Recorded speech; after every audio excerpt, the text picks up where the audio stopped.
Hello children, welcome to the English class. Now we are going to continue the rules of preposition. So we are having one more preposition which shows the time. Okay, that is before and after. Okay, so before and after. The preposition before and after are used to relate events to a particular time. Before means earlier than and after means later than something. So the preposition before and after are used to relate events to a particular time. அதாவது ஒரு action, ஒரு குறிப்பிட்ட ஆக்ஷனை ஒரு நேரம் கூட நம்ம தொடர்பு படுத்தி சொல்கிறதுக்கு நம்ம என்ன யூஸ் பண்ணுவோம்னா பிஃபோர் அல்லது ஆஃப்டர் யூஸ் பண்ணுவோம். பிஃபோர் எங்கே யூஸ் பண்ணுவோம்னா ஏர்லியர் தேன், அண்ட் ஆஃப்டர் எங்கே யூஸ் பண்ணுவோம் லேட்டர் தேன் சம்திங். இந்த சம்திங்ன்றது வந்து ஏதாவது ஒரு ஆக்ஷனாக இருக்கலாம். சரியா? ஸோ இங்கே என்ன சொல்கிறாங்கன்னா பிஃபோர் அண்ட் ஆஃப்டரை நீங்கள் எங்கே யூஸ் பண்ணணுன்னா ஒரு குறிப்பிட்ட செயலை ஒரு குறிப்பிட்ட நேரத்துக்கு கூட கம்பேர் பண்ணி சொல்கிறது. குறிப்பிட்ட நேரத்தை சொன்னோன்னா கரெக்டாக இந்த நேரத்தில் இது நடந்துச்சு அப்படின்னு சொல்லும்போது ஆட் யூஸ் பண்ணுவோம். ஆனால் குறிப்பிட்ட நேரத்துக்கு முன்னாடி ஒரு விஷயம் இல்லை அந்த குறிப்பிட்ட நேரத்துக்கு பிறகு ஒரு விஷயம் நடக்குது அப்படிங்கிறப்போ நம்ம என்ன யூஸ் பண்ணலாம் பிஃபோர் அண்ட் ஆஃப்டர். இல்லை எக்ஸாக்டாக அந்த டைமில் நடக்குதுன்னு சொல்லும்போது நம்ம ஆட் யூஸ் பண்ணுவோன்னு பார்த்தோம் இல்லையா. ஷார்ப்பாக இந்த டைமில் தான் நடந்துச்சுன்னு என்னால் சொல்ல முடியும் அப்படிங்கிற இடத்துல நான் ஆட் யூஸ் பண்ணலாம். ஆனால் எக்ஸாக்டாக வந்து இந்த 8 o'clock முன்னாடி இது நடந்துச்சு, 8 o'clock அப்புறம் இது நடந்துச்சுன்னு சொல்கிற இடத்துல நீங்கள் என்ன யூஸ் பண்ணலாம் பிஃபோர் அண்ட் ஆஃப்டர் யூஸ் பண்ணலாம். ஸோ பிஃபோர் அண்ட் ஆஃப்டர் எதுக்கு யூஸ் பண்ண போகிறோம்? ஏதாவது ஒரு ஆக்ஷனை டைம் கூட ரிலேட் பண்ணி சொல்கிறதுக்கு நம்ம என்ன யூஸ் பண்ணலாம் பிஃபோர் அண்ட் ஆஃப்டர் யூஸ் பண்ணலாம். பிஃபோர்னா முன்னாடி, ஆஃப்டர்னா பின்னாடி, அது உங்களுக்கு தெரியும். பிறகு, பின்னாடினா பேக் கிடையாது, பிறகுன்னு அர்த்தம். சரியா? I get up before 6. So நான் என்ன பண்ணுவேன் 6 மணிக்கு முன்னாடி எழுந்திருப்பேன்னு சொல்லியிருக்காங்க.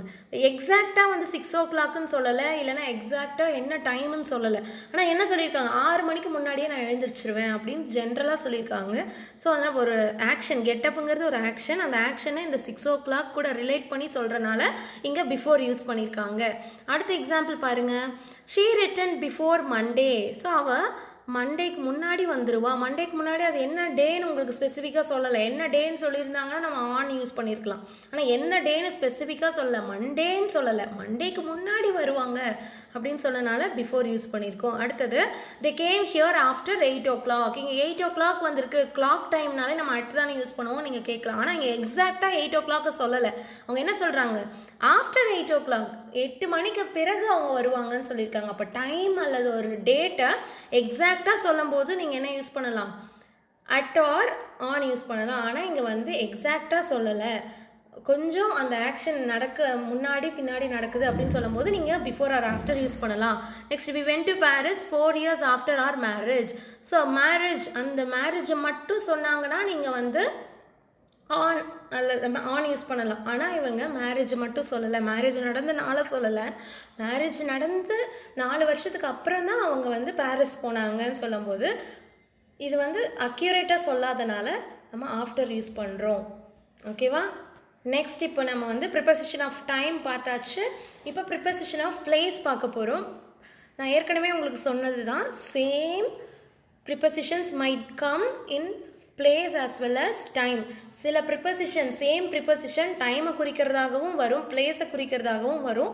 ஸோ நீங்கள் டெஃபினேஷன் நல்லா புரிஞ்சுக்கிட்டிங்கன்னா மட்டும்தான் அது எந்த இடத்துல எப்படி யூஸ் பண்ணணும்னு உங்களுக்கு தெரியும். ஸோ செகண்ட் நம்ம என்ன பார்க்க போகிறோம் அப்படின்னா ப்ரிப்போசிஷன் ஆஃப் டைம். ஓகேவா? So first one as usual நம்ம டைமில் பார்த்த மாதிரி இங்கே பிளேஸ்லேயும் நம்ம என்ன பார்க்க போகிறோம்னா ஆட் பார்க்க போகிறோம். At is used to show the exact point. கரெக்டாக எப்படி நம்ம ஆட் வந்து எக்ஸாக்ட் டைமை காமிச்சிது டைமில், அதே மாதிரி இந்த இடத்துல பிளேஸை குறிக்கும் போது இடத்தை குறிக்கிற ப்ரிப்போசிஷன்ஸ் பார்க்க போகிறோம். இந்த இடத்தை குறிக்கிற ப்ரிப்போசிஷனில் ஃபர்ஸ்ட் ஒன் ஆட் என்ன பண்ணணும்னா கரெக்டாக எந்த இடம் அப்படிங்கிறத ஸ்பாட்டை காட்டும். கரெக்டாக இந்த ஸ்பாட் தான் அப்படிங்கிறது காமிச்சதுன்னா அங்கே நீங்கள் என்ன யூஸ் பண்ணலாம் ஆட் யூஸ் பண்ணலாம். ஸோ இங்கே எக்ஸாம்பிள்ஸ் நிறையா கொடுத்துருக்காங்க பாருங்கள். Houses, station, small village and towns, இந்த மாதிரி எக்ஸாக்டாக நேமோட கொடுத்துருப்பாங்க. Name of the house, station, village, டவுனுடைய பேரெல்லாம் கொடுத்து, பேரெல்லாம் சொன்னால் தானே எக்ஸாக்டாக தெரியும். I am living in town அப்படின்னு சொன்னால் டவுனுங்கிறது வந்து நான் ஜென்ரலாக சொல்கிறேன். ஜென்ரலாக சொல்லும்போது இன் தான் சொல்லணும். ஐ எம் லிவிங் அட் டவுனுன்னு சொல்லக்கூடாது. ஸோ ஸ்பெசிஃபிக்காக நேமோட சொன்னாங்கன்னா, name of the town, name of the place சொன்னாங்கன்னா மட்டும்தான் நீங்கள் என்ன யூஸ் பண்ணணும். நீங்கள் எழுதிக்கோங்க இங்கே வேணால். Name of the place, name of the place வந்து சொல்லும்போது ஸ்பெசிஃபிக் பிளேஸ் சொல்லும்போது நீங்கள் என்ன யூஸ் பண்ணலாம், அட் யூஸ் பண்ணலாம். சரியா? இந்த ஆட்டுக்கும் இன்னுக்கும் இன்னொரு டிஃப்ரென்ஸ் இருக்குது. நான் உங்களுக்கு இன் நடத்திட்டு நான் அதோட டிஃப்ரென்ஸ் சொல்கிறேன். சரி, ஓகே. இங்கே எக்ஸாம்பிள் பாருங்கள். They lived at Gohana, a small town in Haryana. So இங்கே பாருங்கள், ஹரியானாவும் ஒரு பிளேஸ் தான், கொஹானாவும் ஒரு பிளேஸ் தான். ஆனால் நான் கொஹானா பக்கத்தில் அட் யூஸ் பண்ணியிருக்கேன், ஹரியானா பக்கத்தில் இன் யூஸ் பண்ணியிருக்கேன். ஏன் அப்படின்னா, கொஹானா அப்படிங்கிறது ஹரியானாங்கிறது ஜென்ரலாக வருது. அந்த ஹரியானாவில் நிறைய வில்லேஜ் இருக்குது, டவுன் இருக்குது. அதில் ஒரு ஸ்பெசிஃபிக்கான டவுன் தான் என்னது, கொஹானா. அப்போது ஜென்ரலான பிளேஸை சொல்லும்போது நம்ம இன் யூஸ் பண்ணணும். அதுலேயே ரொம்ப ஸ்பெசிஃபிக்காக கரெக்டாக எக்ஸாக்டாக பாயிண்ட் அவுட் பண்ணி சொல்கிற இடத்துல நம்ம கொஹானா யூஸ் பண்ணணும். Best example, we are living in Pondicherry இல்லையா? நம்ம வந்து பாண்டிச்சேரியில் இருக்கோம். ஆனால் பாண்டிச்சேரியில் கரெக்டாக எங்கே இருக்கோம்? கரெக்டாக ஏதாவது ஒரு ஊர் பேர் சொன்னீங்கன்னா, we are living at Thirukkanur in Pondicherry. So நாங்கள் திருக்கனூரில் இருக்கோம். திருக்கனூர் எங்கே இருக்குது? பாண்டிச்சேரி. பாண்டிச்சேரிங்கிறது ஒரு ஜென்ரல். இன்னும் ஒரு எக்ஸாம்பிள் என்ன சொல்லலாம், we are living in India. நாங்கள் இந்தியாவில் வாழ்ந்துட்டுருக்கோம். இந்தியான்னு தான் நான் சொல்லியிருக்கேன். இந்தியாவில் எந்த இடம்னு நம்ம சொல்லலை, பொதுவாக இந்தியான்னு சொல்லிட்டேன். இந்தியாவில் நிறைய இடங்கள் இருக்குது இல்லையா? அப்போ ஜென்ரலாக பெரிய பிளேஸஸ் சொல்லும் போது நம்ம இன் யூஸ் பண்ணுவோம். அதுலேயே நம்ம குறிப்பிட்டு ஒரு சின்ன இடத்த நம்ம கரெக்டாக சொல்கிற இடத்துல நம்ம என்ன யூஸ் பண்ணலாம், அட் யூஸ் பண்ணலாம். சரியா? ஸோ அது அடுத்த எக்ஸாம்பிள் பாருங்கள். He was born at his village Majuli. So இங்கே வில்லேஜ்னு மட்டும் கொடுக்கல, மஜூலி அப்படிங்கிற ஒரு கிராமத்தில் அவன் பிறந்தான் அப்படின்னு சொல்லிட்டு அந்த மஜூலி இந்த கிராமத்துடைய பேரையும் அவங்க குறிப்பிட்டு சொல்லியிருக்காங்க இல்லையா? அதனால் அட் யூஸ் பண்ணணும். அடுத்தது, the prime minister lives at 10 Downing Street. So அவர் எந்த இடத்துல அட்ரஸை சொல்கிற இடத்துலலாம் பாருங்கள் கரெக்டாக அட் 10 டவுனிங் ஸ்ட்ரீட். அவர் வந்து கரெக்டாக அந்த டவுனிங் ஸ்ட்ரீட் நம்பர் 10 டவுனிங் ஸ்ட்ரீட்டில் தான் அவர் வாழறாருன்னு கரெக்டாக நான் சொன்னனால அங்கே அட் யூஸ் பண்ணியிருக்கேன். அடுத்தது, she works at the town hall. So town ஹாலில் தான் அவள் வேலை செய்கிறா. Next, the plane landed at London airport. சரியா? நிறைய ஏர்போர்ட் இருக்குது, ஆனால் லண்டன் ஏர்போர்ட்டில் தான் அந்த பிளேன் வந்து லேண்ட் ஆகிருக்கு. அடுத்த எக்ஸாம்பிள் பாருங்கள்.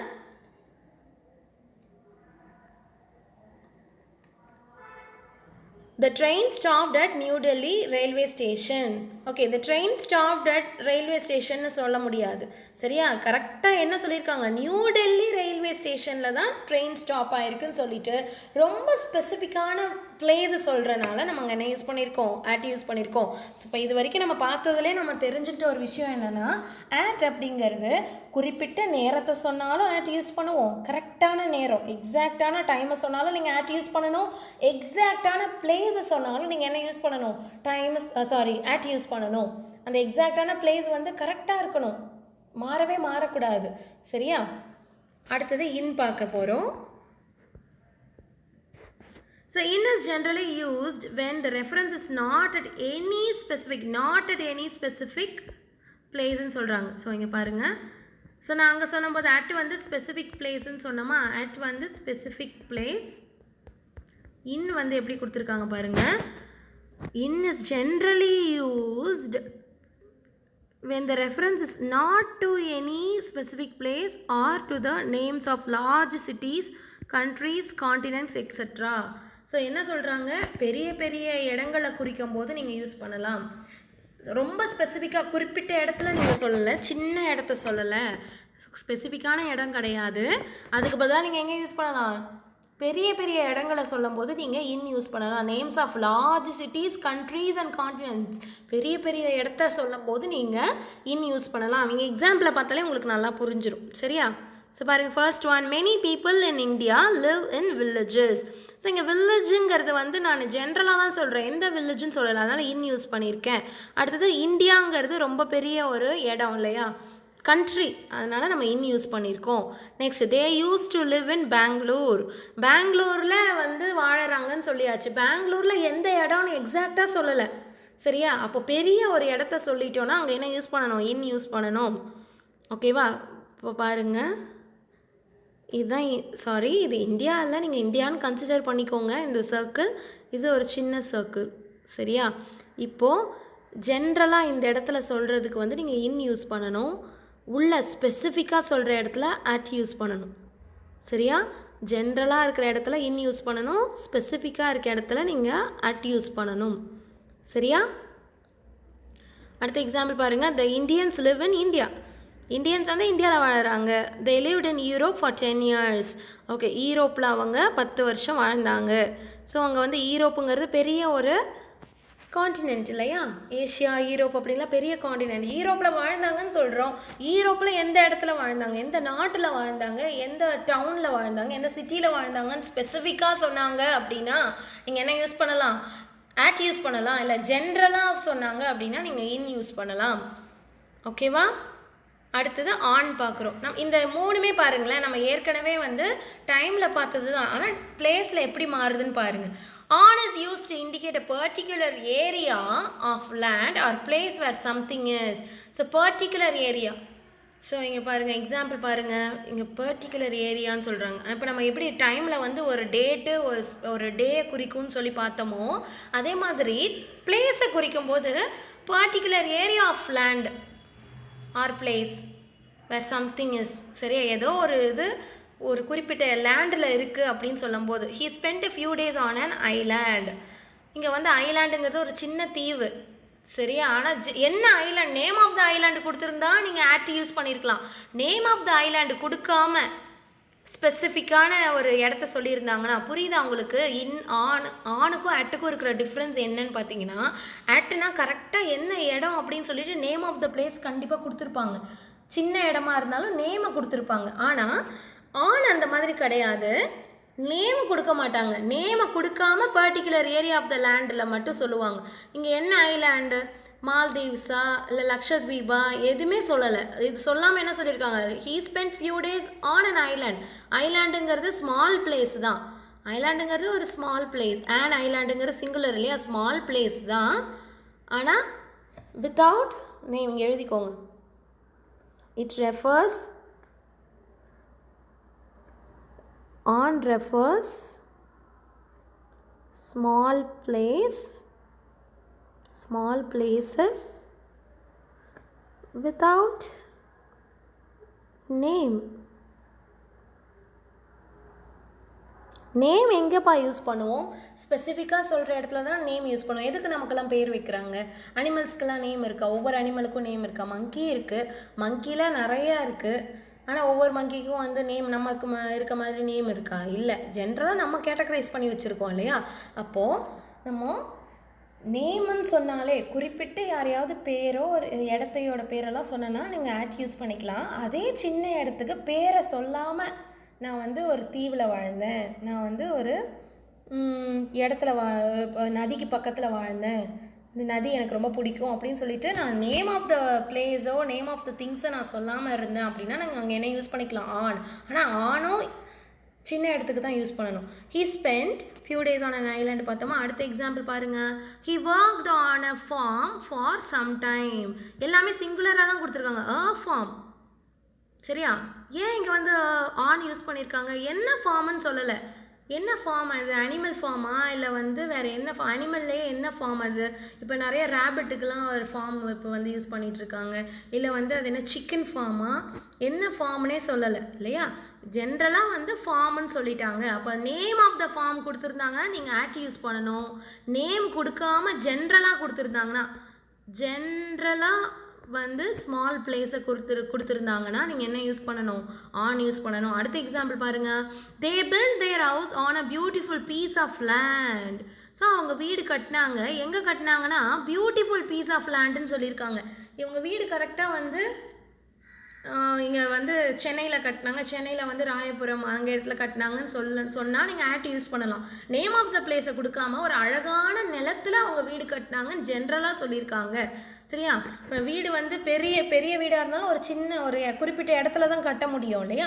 அப்போ ஸ்மால் பிளேஸ்லையே ஸ்பெசிஃபிக்காக சொன்னோம்னா நம்ம ஆட் யூஸ் பண்ணணும். Name of the city name of the கண்ட்ரிலாம் வந்து ஸ்பெசிஃபிக்காக ஸ்மால் பிளேஸை சொன்னோம்னா நம்ம ஆட் யூஸ் பண்ணணும். Name of the city name of the country large பிளேஸை சொல்லும் போது நம்ம இன் யூஸ் பண்ணணும். ஸ்மால் பிளேஸ்லையே ஜென்ரலாக நம்ம சொன்னோம்னா நம்ம என்ன யூஸ் பண்ணணும்? ஆன் யூஸ் பண்ணணும். அடுத்தது பாருங்கள், there is a school on the outskirts of the city. ஒரு ஸ்கூல் இருக்குது, அது எங்கே இருக்குன்னா சிட்டிக்கு வெளிப்புறமாக இருக்குது. அவுட்ஸ்கர்ட் அப்படின்னா சிட்டியோட வெளியே, சரியா? ஸோ வெளிப்புறமாக இருக்குது அப்படின்னு சொல்லியிருக்காங்க. என்ன சிட்டின்னு சொல்லியிருக்காங்களா இல்லை என்ன ஸ்கூலுன்னு சொல்லியிருக்காங்களா? ஒன்றும் சொல்லலை. ஜென்ரலாக வந்து ஒரு ஸ்கூல் இருக்குது, அது சிட்டிக்கு வெளிப்புறமாக இருக்குது, ஒரு சிட்டிக்கு வெளிப்புறமாக இருக்குதுன்னு சொல்லியிருக்கனால இங்கே ஆன் யூஸ் பண்ணியிருக்கோம். நெக்ஸ்ட் பாருங்கள், the hotel stands on the banks of a river. So அந்த ஹோட்டல் எங்கே இருக்குன்னா நதிக்கரைக்கு பக்கத்தில் இருக்குது, நதிக்கரையில் இருக்குது அப்படின்னு சொல்கிறாங்க. நதிக்கரையின் மேல் இருக்குது அப்படின்னு சொல்கிறாங்க, சரியா? ஸோ ஆன்னாலே வந்து சர்ஃபேஸ் மீனிங் ஒன்று இருக்குது, அதையும் தெரிஞ்சுக்கோங்க. சர்ஃபேஸ் மீனிங் அது இன்னும் போகும்போது நடத்தும் போது உங்களுக்கு புரியும். ஏதாவது ஒரு பொருள் இன்னொரு பொருள் மேலே டச் பண்ணிக்கிட்டு இருந்தால் நம்ம என்ன யூஸ் பண்ணுவோம்? ஆன் யூஸ் பண்ணுவோம். அது best example the book is on the table, இதெல்லாம் உங்களுக்கு தெரிஞ்ச எக்ஸாம்பிள் தான் இல்லையா? ஸோ அடுத்தது பாருங்கள், அது வந்து இப்போ பிளேஸ் இப்போ பார்த்துட்ருக்கோம். ஸோ அதில் மூமெண்ட்லாம் பார்க்கும்போது ஆன் வந்து ட்ராவல்லலாம் வரும். அது எங்கே நான் இன்னொரு தடவை சொல்கிறேன். ஸோ ஆன் வந்து இன்னொரு எக்ஸாம்பிள் எங்கேன்னு பார்த்தீங்கன்னா சர்ஃபேஸ் சொல்லுவோம். சர்ஃபேஸ்னால் ஒரு ஆப்ஜெக்ட் இன்னொரு ஆப்ஜெக்டை டச் பண்ணிக்கிட்டு இருக்குது, சரியா? இப்போ இது வந்து டேபிள்னு கன்சிடர் பண்ணிக்கோங்க, சரியா? அந்த டேபிள் மேலே ஏதோ ஒரு ஆப்ஜெக்ட் பால் இருக்குதுன்னு வச்சுக்கோங்களேன். அப்போ இந்த பாலும் இந்த டேபிளும் இங்கே டச் பண்ணிகிட்ருக்கு இல்லையா, இந்த இடம், இதுதான் சர்ஃபேஸ்ன்னு சொல்லுவாங்க. இங்கே நீங்கள் ஆன் யூஸ் பண்ணணும், புரியுதா? ஸோ ஏதோ ஒரு இது ஒரு ஆப்ஜெக்ட்டுன்னு வச்சுக்கோங்களேன், இது ஒரு ஸ்டிக்குன்னு வச்சுக்கோங்க. இந்த ஸ்டிக்கில் வந்து ஏதாவது ஒரு ஆப்ஜெக்ட் இருக்குது. இப்போ ரெண்டு ஆப்ஜெக்ட்டும் டச் பண்ணிக்கிட்டு இருக்குது பாருங்கள். இந்த இடத்த தான் நம்ம என்னன்னு சொல்லுவோம்னா ஆன்னு சொல்லுவோம். இது இப்போது ஒரு பொருள் இன்னொரு பொருள் மேலே டச் பண்ணிகிட்ருக்கு அப்படிங்கிறப்போ அந்த இடத்துல நீங்கள் என்ன யூஸ் பண்ணலாம்? அந்த பிளேஸ்லேயும் நீங்கள் என்ன யூஸ் பண்ணலாம்? ஆன் யூஸ் பண்ணலாம், ஓகேவா? சர்ஃபேஸ் பிளேஸ், இதையும் எழுதிக்கோங்க. ஸோ இந்த எக்ஸாம்பிள் எழுதிக்கிங்களா? பர்டிகுலர் ஏரியா ஆஃப் லேண்டுன்னு சொல்லும் போதும் நீங்கள் என்ன யூஸ் பண்ணலாம்? ஆன் யூஸ் பண்ணலாம். சர்ஃபேஸ் யூஸ் பண்ணும்போதும் நீங்கள் என்ன யூஸ் பண்ணலாம்? ஆன் யூஸ் பண்ணலாம், ஓகேவா? ரிமைனிங் வந்து நெக்ஸ்ட் வீடியோவில் பார்க்கலாம். தேங்க்யூ.